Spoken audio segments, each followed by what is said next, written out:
Hello, I'm here in Saudi Arabia.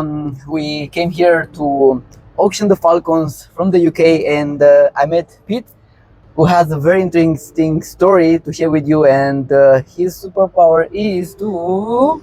My superpower is probably my passion, my drive, and my energy. That's my superpower All right. in the world that I have created for myself, which is working with exotics, reptiles, exotic birds, and exotic mammals. All right. How do you change the world? How do you make this world better with these hobbies of yours?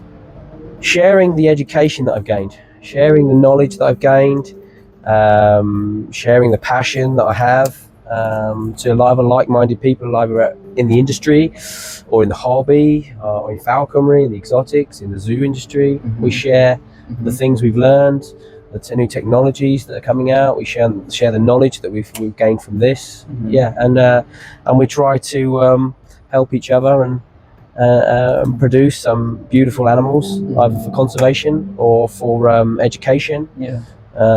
or for just the pure enjoyment of keeping these animals. And you breed both the falcons and the reptiles. Which ones came first? So the reptiles came first. Okay. So especially when I was young, That's the first child. that was the first child. So reptiles was a huge passion of mine, starting from a small boy, where I'd bring all the local wildlife home.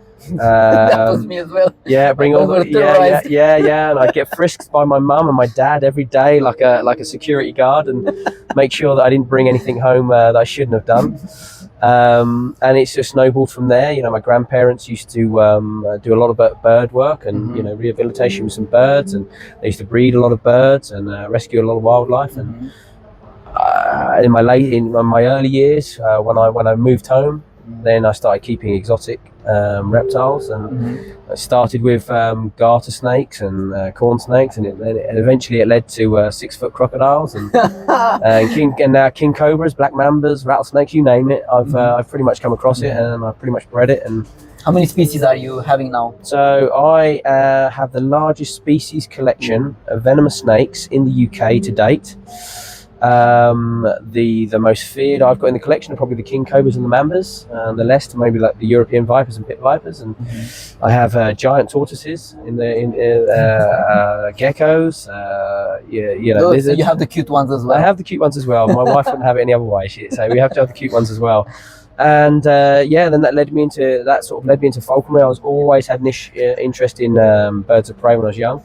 My nan would take me out, and we'd look for birds of prey, kestrels and sparrowhawks and stuff. And because of my grandparents' background with birds and their passion for birds, it came from there. And as soon as I was able to get my first bird of prey, then it just went crazy, you know. And now I have 150 birds in a collection, and 16 different species, from hawks, from small merlins to large hawks, and everything in between. And we created this life for myself. What brings you joy from the whole collection? What brings you the most joy? New life. You know, when you put them chicks back with the parents, and you see the parents feeding those chicks, and when them snakes, they pop out the eggs for the first time, or you find baby snakes in a cage that's that's expecting. That's what we do it for. You know, that's what we want to see. All the hard work that we put in throughout the year, that's what we're striving towards. You know, that's what we want to see. That's what we enjoy, and keeping our animals healthy. The best we possibly can, and advancing our skills, improving all the time each year for perfection. We're always after perfection, keeping the birds in good condition, keeping the reptiles healthy and happy, that's what brings me the most happiness in what I do. And I'm sure everybody who was hearing the story, having the biggest collection of venomous snakes, everybody would ask, how many times you've got bitten in how many years? So probably about 20 years now. 20 years. I was bitten. Worst time during COVID. My fault. It's always the keeper's fault. I was rushing. I shouldn't have been. I used the wrong equipment.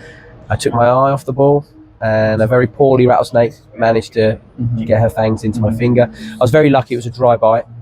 24 hours in hospital, fluids, bloods, COVID test, and I came out the other end absolutely fine with just minor swelling, and it was fine. Unfortunately for the snake, She died 2 weeks later. So it turns out that I'm more venomous than You're more venomous than the snake. But she had a tail infection, Yeah.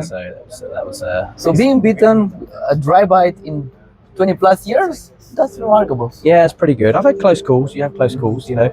I've had So they love you, even if they are cold-blooded creatures, they still love you. I wouldn't say they love me. No, I wouldn't say they love me. I would never say they love me, but they're still an apex predator. Mhm. They're still top of the food chain in their area, and they still demand respect. Yeah.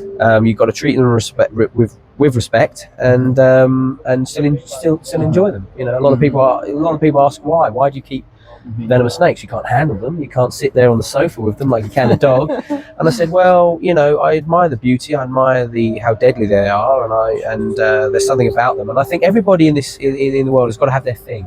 Yes. Everybody has got to have their interest. Of course. And it could be you're into frogs, you could be into insects, you could be into birds of prey or reptiles or mammals or you know cars or helicopters, whatever it is. You can try to become an expert in your field to obviously help in the future if you ever needed to. Many falconers have helped the birds of prey from extinction. You know, whether it be breeding skills, whether it be helping habitat, whether it be educating the public. And I think we all, with our individual interests, play a vital role in bettering the planet that we're on. And you're mentioning that you're also breeding to repopulate, to bring back to the nature. Yeah. So we just joined the Project Lugger in the UK, which is run by Bob Dalton and his fantastic team. And I believe the guys here at Saudi obviously have a play in that as well. So we're donating all of our young Lugger falcons to the project so that we can create a nice healthy gene pool, I suppose, in the UK. The young falcons are getting donated to falconry centres so they can be used in education. Some falconers are using them to hunt still, you know, which is fantastic, because it's a species that's struggling and they need help, and inevitably it's humans that put them in this position, and if we can't step in and help, who will, you know? So yeah, anything we can do, you know, to better the world, especially in our area of expertise, then we should be in our rights to do so. And it has been done. It's been done many times. It's been done in the States with the inhabitants peregrine and the bald eagle, the lesser kestrel, the Mauritius kestrel, and various other species across the world. And it's normally falconers that sort of lead the way into wanting to do that.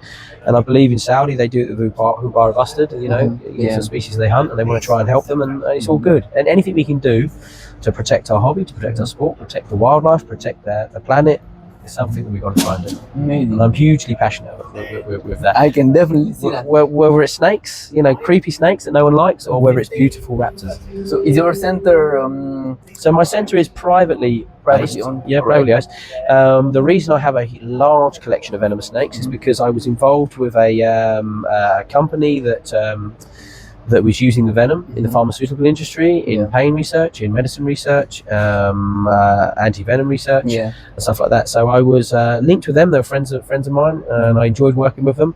Unfortunately, they're no longer running, but that's one of the reasons why I've got all the venomous. You're mentioning that they use the venom even for Botox. Yeah, they can use the women's anti-aging cream. Is one of the most popular places that it's been used, and in its various ways. And and the research is endless. The research is endless, and I think my friend who's running the business is still pursuing all this. I think the latest was some pest control, some pesticides. They was using venom in pesticides, but I don't know the ins and outs of that. I just I look after the snakes, I breed the snakes, I supply the venom if it's ever needed, and I get to enjoy the most deadly creatures on this planet. I've got snakes in my collection that have killed more people than any other snake on the planet, like saw-scale pit vipers, and and I get to enjoy them every day. I get to watch them every day. I observe their habits, their behaviours, learning how their reproductive cycle works, and whether they need a season like a rainy season or a summer season, or they need a dry season or a cold season, or they need to be hibernated or not hibernated, vermated. Sorry, and I love it. I love everything to do with it. I love all of that is a part of learning. I love learning, especially when it's animals. I've got probably ADHD when it comes to animals, so that's probably another one of my superpowers. But yeah, I think I love it, and I can't see my life in any other way, and I wouldn't want it in any other way now. My wife has to put up with me, but she loves it. You bring a lot of beauty and uniqueness, and Yeah. something to be highly appreciated. Yeah. Thank you for sharing with the world No problem at all. the beauty that you create, and Yeah. who's coming to you UK will be able to visit. At least Yeah, the well, falcons. yeah, certainly I anybody. suppose not the snakes, but the falcons. The falcons, they can see, people might be able to see. No, it's not a problem at all. I'm pleased to answer your questions. Thank you so much for sharing.